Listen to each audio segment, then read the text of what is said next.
You're listening to the N2K Space Network.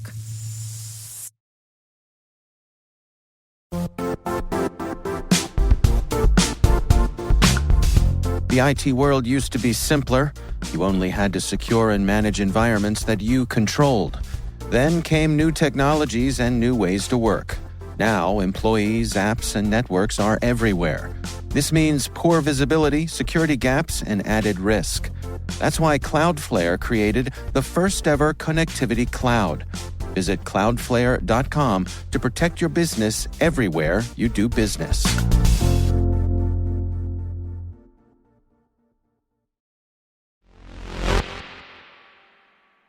Did you know that humanity has sent just around 700 people to space since the 1960s, but we've actually never sent anyone into a polar orbit? Sure, we have sent people to the moon, and we've had humans in low Earth orbit continuously since November 2000, so why not fly humans over the North and South Poles? Such orbits are favored by spy satellites, weather stations, and commercial photo reconnaissance satellites because they fly over the entire planet as it rotates beneath them. And SpaceX has been wondering this too, by the way, and said, let's rectify this. Fram2's new flight trajectory plans to unlock new possibilities for human spaceflight. T-minus 20 seconds to LOS speed rest. Go for deploy. Today is August 13th, 2024. I'm Maria Varmazis, and this is T-minus.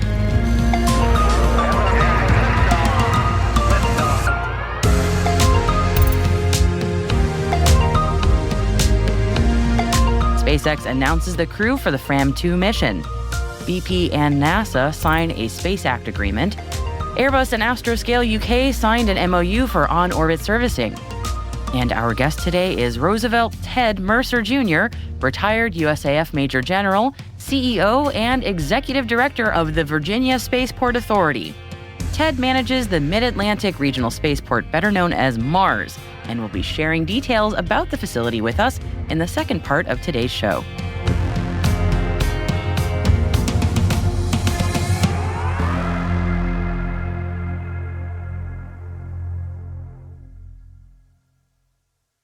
Happy Tuesday, everybody. Let's get into it. And we're kicking off our show with big news out of SpaceX, and no, it is not the announcement of the 5th Starship launch. Cool your jets. The company's Falcon 9 plans to launch Dragon's 6th commercial astronaut mission called Fram2 later this year. And yes, I'm also wondering, what exactly is Fram2? Well, it plans to be the first human spaceflight mission to explore Earth from a polar orbit and fly over the Earth's polar regions for the first time. The mission is named in honor of the Norwegian ship that helped explorers first reach Earth's Arctic and Antarctic regions. Fram2 will be commanded by Chun Wang, an entrepreneur and adventurer from Malta. Joining Wang on the mission is a crew of international adventurers. The vehicle commander is Jannik Mikkelsen from Norway. The vehicle pilot will be Australia's Eric Phillips, and Germany's Rabea Rogge will be joining as a mission specialist. This will be the first space flight for each of the crew members. The mission will last for 3 to 5 days, and the crew plans to observe Earth's polar regions through the Dragon's cupola at an altitude of 425 to 450 kilometers, leveraging insight from space physicists and citizen scientists to study unusual light emissions resembling auroras. The crew will be studying green fragments and mauve ribbons of continuous emissions comparable to the phenomenon known as STEVE, which actually stands for something. It stands for Strong Thermal Emission Velocity Enhancement. STEVE has been measured at an altitude of approximately 400 to 500 kilometers above Earth's atmosphere. The crew will also work with SpaceX to conduct a variety of research to better understand the effects of spaceflight on the human body, including capturing the first human X-ray images in space using just-in-time training tools and studying the effects of spaceflight on behavioral health, all of which will help in the development of tools needed to prepare humanity for future long-duration spaceflight. The Falcon 9 will launch Fram2 to a polar orbit from Florida no earlier than later this year. And flipping things entirely on SpaceX is getting its hand slapped again for polluting waters in and around its Boca Chica launch facility in Texas. CNBC is reporting that the Texas Commission on Environmental Quality, otherwise known as the TCEQ, released a report stating that SpaceX violated environmental regulations by repeatedly releasing pollutants into or near bodies of water at its Starbase facility. The state agency received a total of 14 complaints alleging that SpaceX was discharging deluge water without TCEQ authorization. These reports are likely to cause delays to SpaceX's application to hold up to 25 launches a year of its Starship and Super Heavy rockets from Boca Chica. NASA has signed an agreement with BP America to work on common goals in space exploration and energy production. As part of the agreement, the organizations will share digital technologies and technical expertise from decades of experience operating in harsh environments. The Space Act Agreement aims to empower the Integrated Energy Company and U.S. Space Agency to collaborate on a variety of technologies, such as digital models and simulations, that allow engineers and scientists to visualize equipment in remote locations more than 7,000 feet underwater or millions of miles away on another planet. The initial phase of the BP-NASA Space Act Agreement will focus on developing standards and expanding the capabilities of visualization and simulation models. Later phases could include the exchange of remote operating practices, including safety, communications, process control and monitoring, integrity management, predictive analytics, and artificial intelligence. A collaborative effort involving Cetus Space, Zeomass Technologies, NASA, and Harvard University is planning to demonstrate rapid-fire detection capabilities using a stratospheric balloon platform. Apologies if I'm mangling this company name. Zeomass Technologies will be using Cetus Space's Feather Edge onboard computing system to be used to process high-resolution thermal images captured by Zeomass's advanced infrared sensor. The stratospheric balloon is scheduled for launch in October of this year. Space junk has been dominating the news as of late, understandably, and it gives us hope when we hear of organizations working together to resolve this very important problem. Airbus and Astroscale UK have signed a Memorandum of Understanding to explore collaborative opportunities in the field of on-orbit servicing and space debris removal. Airbus and Astroscale UK are aiming to leverage the strengths and capabilities of both companies to address the growing challenges of space sustainability and satellite longevity, with a particular focus on advancing the UK's efforts in the on-orbit servicing and manufacturing industry. The European Space Agency's Gaia mission has discovered moons around more than 350 asteroids previously not known to have a companion. Gaia had explored binary asteroids, which are asteroids known to have moons, and confirmed that the telltale signs of these tiny moons show up in the telescope's ultra-accurate astrometric data. That Gaia can conduct blind searches to discover completely new candidates, too. That's very cool. iSpace has signed a consulting agreement with Komatsu, which is a global manufacturer and distributor of construction and mining equipment, for the development of construction equipment for the lunar environment. Komatsu was selected in 2021 for the Project for Promoting the Development of Innovative Technology for Unmanned Outer Space Construction, managed by Japan's Ministry of Land, Infrastructure, Transport, and Tourism in collaboration with the Ministry of Education, Culture, Sports, Science, and Technology as part of the Stardust programs. Komatsu aims to develop construction equipment for the lunar environment, and with this new agreement, iSpace will provide Komatsu with consulting services based on iSpace's expertise in designing space test equipment and with selecting space-proven components and materials. A sounding rocket carrying student experiments for the RockSat-X mission successfully launched from NASA's Wallops Flight Facility early this morning. The rocket reached an altitude of 102 miles, carrying experiments developed by 9 university and community college teams as part of NASA's RockSat programs. The payload will be recovered from the Atlantic Ocean, and the experiments will be returned to the student teams for analysis.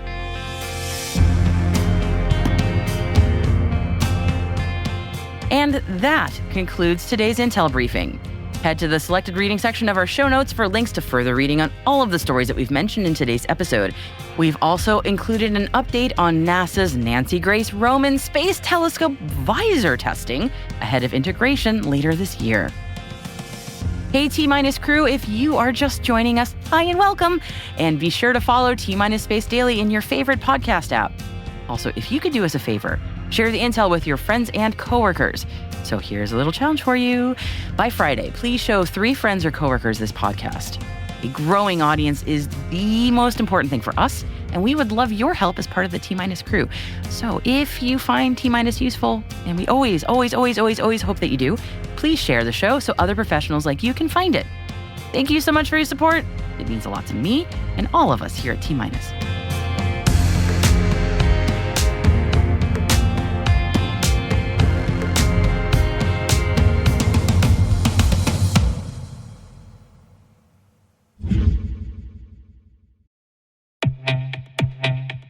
Defense contractors face immense pressure to comply with CMMC 2.0 security standards, needing a secure, user-friendly file-sharing solution.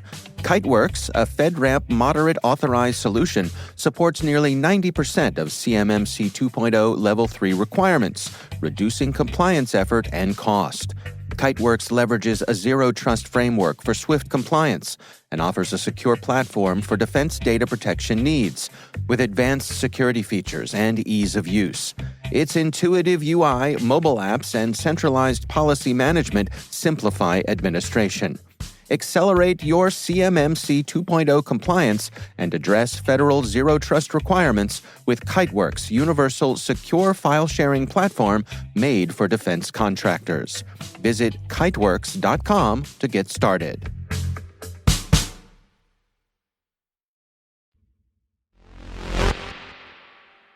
Today's guest is Roosevelt Ted Mercer Jr., retired Major General, USAF, CEO and Executive Director of the Virginia Spaceport Authority. Ted manages the Mars launch facility, and we started our chat with him providing some background on how he ended up in this role. So I've been around space and the space business for a long time, well over 40 years. I started out as a second lieutenant in our nation's Air Force in the intercontinental ballistic missile business, sitting in underground missile silos and standing the nation's watch on our new nuclear arsenal. So I grew up in that business. I spent well over 32 years in our nation's Air Force, retiring as a Major General, a 2-star general out of our country's Air Force. I got into the space lift business when I was the commander of Vandenberg Space Force Base out in California, doing the launch operations there. I was the commander of the Eastern Launch Range down at Cape Canaveral, what is now the 45th Space Delta. I've had multiple assignments at various headquarters from the Pentagon all the way to what was then Strategic Air Command and now Strategic Command in Omaha, Nebraska. So I failed at retirement, though miserably, failed miserably 3 times. I did serve the nation in that capacity, like I said, for well over 32 years. Then I left and retired. I thought I was going to retire. And then I got the call immediately from industry. So I immediately then went into a company that was called ITT Corporation. They later became ITT Excelis. And then I thought I was going to retire. Then within a month, I'd gotten a call by the Federal Aviation Administration to come and take over what was called their Interagency Planning Office for the Next Generation Air Transportation System. It's called NextGen. So I worked there for 5 years. And because of my prior government and military service, I could retire after 5 years from the agency. And so I said, okay, this is my final retirement. I'm done. I'm going to retire and hang up my spurs. And then I got a call from an individual that asked me would I be willing to put my name in the hat to go back into launching rockets to become a CEO of the Virginia Spaceport Authority. So that's how I got to where I am today. I love what I'm doing. It's the only reason that I'm doing it and continuing to do it is because I love it. What an amazing career you continue to have. It makes so much sense that you are where you are right now.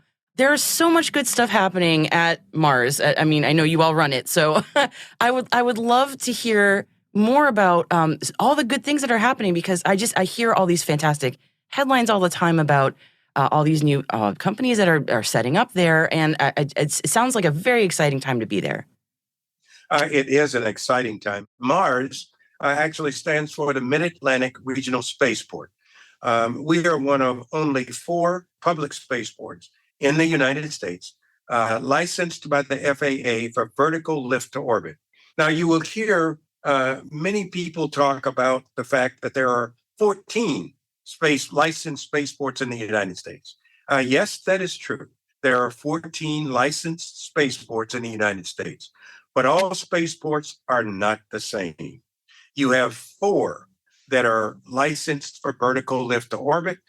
Those 4 do 98 to 99% of all orbital insertion for the country. Those 4. There are 2 on the West Coast, Alaska, Kodiak, Alaska, and Vandenberg Space Force Base in California. And there are 2 on the East Coast. Many and everybody knows about Cape Canaveral down in Florida. And then there's Mars, us.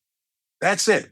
Elon Musk, SpaceX, owns their own private launch pad down in Boca Chica, Texas. But that's only designed to launch that large Starship. They don't launch any other rockets off of that particular platform.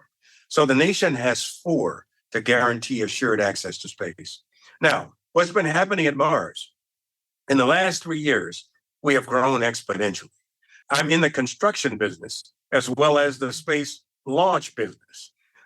We are building assembly and integration and test facilities. We're building launch pads. We're building landing sites. By the end of this year, we'll effectively have 4 launch pads now. By the end of this year, we will have 4 separate customers. And for the first time for any spaceport in the United States, we will be launching 2 separate companies with 2 separate kinds of rockets off of the same launch pad. That'll be a first. And we're going to do that right here at Mars. So we have just got approval last week from our board of directors. All I can tell you is that they have approved another acquisition for us. I can't go into detail on that yet, but we're about to acquire another facility that will help us to expand, will help us to grow, that will help us to better support the customers that we have coming to the Eastern Shore. I would love to see it in person. It's been on my list for ages. And I would invite any of your listeners, come visit us. We do public tours. We love taking you and showing you the spaceports. And I will tell you, the thing that strikes most people is the magnitude, the size of what it takes to operate a spaceport and launch rockets. And to better draw a correlation between what a spaceport is, in a lot of ways, we're like an airport. In the airplanes can't leave and take off without having some place to do it. We cannot launch rockets in the United States without having some place to do it, some safe place to do it. And that's where spaceports come in. And when you talk about the criticality of assured access to space for this country, you must have a spaceport because that's where it all begins. I mentioned to you earlier that I worked building the most exquisite satellites this nation makes. But on the ground, those satellites are nothing more than hunks of metal. You don't release that capability until it gets to orbit. And the only way you get it to orbit is with a spaceport from which to launch it. I want to ask about just sort of the 5 to 10 year vision. What will Mars look like 5 to 10 years from now? We are already now a fully operational spaceport. We are going to be an extremely busy one. I mentioned to you by the end of this year, we will have 4 different customers that want to actually fly 5 different types of rockets out of Mars. And we are going to move ourselves in the future into becoming what I consider to be a complete backup for the Cape Canaveral down in Florida. In that technology has advanced so much today that what we call mid-size or mid-class rockets, because the technology today is so new and unique, it will allow now a mid-sized rocket to be able to lift a heavy class payload. This was never possible in the past, but it's going to move us into the heavy class domain when we talk about that weight that we can put into low Earth orbit. For example, Rocket Lab is designing a brand new rocket, never before seen, where it's going to be a completely reusable rocket. It's a mid-class rocket, so we will be launching them out of Mars. But that rocket will be capable of lifting in excess of 29,000 pounds on a single rocket. 29,000. That moves us into the heavy class, and then the ability then to become a full backup to Cape Canaveral. That's where I see us in the future. And I see us operating at an operations tempo that years ago people would not have believed would be possible out of the Mid-Atlantic Regional Spaceport. But I predict that in the future, we will. Let me add one other thing, and that is the impact that all of this growth has on the Eastern Shore and the Commonwealth of Virginia. It means exponential economic development.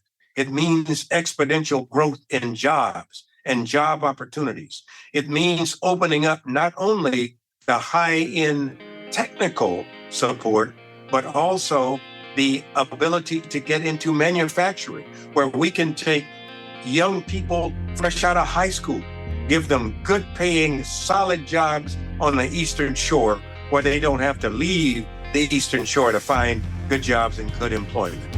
That's what this growth does for the Eastern Shore and the Commonwealth of Virginia.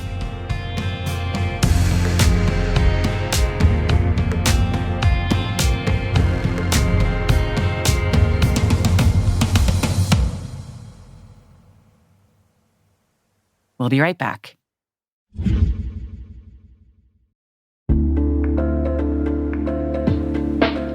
Most of our listeners who deal with legacy privileged access management products know they tend to be expensive, difficult to deploy, and hard to use. Keeper Security is the answer. Keeper's Zero Trust solution delivers password, secrets, and connection management in one easy-to-use platform. It's fast to deploy, agentless, clientless, and has no implementation fees. Plus, Keeper is FedRAMP authorized. That's why we trust Keeper to prevent breaches and gain full control over privileged users. Visit keeper.io/cyberwire to schedule a quick demo. That's keeper.io/cyberwire. And thanks to Keeper Security for supporting our podcast.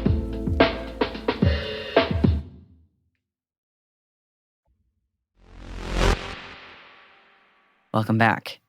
Space weather has been a lot of fun lately. We're in that nearing solar maximum period where CMEs, or coronal mass ejections, are providing some amazing displays in the night sky that we really don't often get this far south. Folks living in the northern states of the U.S. and in Canada, we're offered an amazing opportunity to see the northern lights on Sunday, and again even last night with the Perseid meteor shower as the backdrop. Lucky. So what's causing all of this?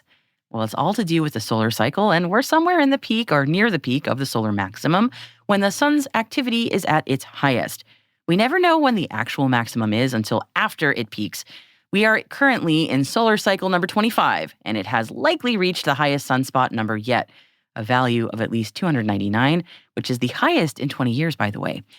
NOAA's space weather predictions have shared that a G2, which is a moderate geomagnetic storm, is likely again tonight as CME passage and influences, which all began on the August 11th, continue. So if you, like me, live in a northern state or are a neighbor to the north in Canada, from New York to Idaho, make a point to go outside tonight and see if you can catch a glimpse of the auroras or the northern lights.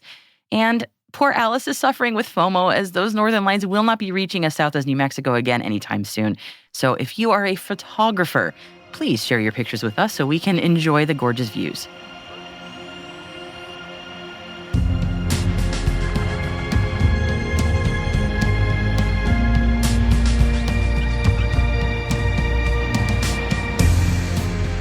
That's it for T-Minus for August 13th, 2024, brought to you by N2K Cyberwire. For additional resources from today's report, check out our show notes at space.n2k.com. We are privileged that N2K and podcasts like T-Minus are part of the daily routine of many of the most influential leaders and operators in the public and private sector, from the Fortune 500 to many of the world's preeminent intelligence and law enforcement agencies. This episode was produced by Alice Carruth. Our associate producer is Liz Stokes. We are mixed by Elliot Peltzman and Trey Hester, with original music by Elliot Peltzman. Our executive producer is Jennifer Iben. Our executive editor is Brandon Karp. Simone Petrella is our president, Peter Kilpie is our publisher, and I am your host, Maria Varmazes. Thanks for listening. We'll see you tomorrow.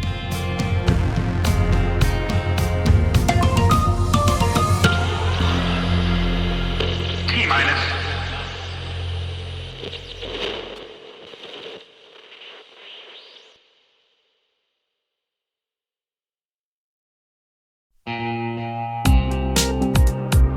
This September 18th and 19th in Denver, a tight community of leading experts is gathering to tackle the toughest cybersecurity challenges we face. It's happening at MWise, the unique conference built by practitioners for practitioners.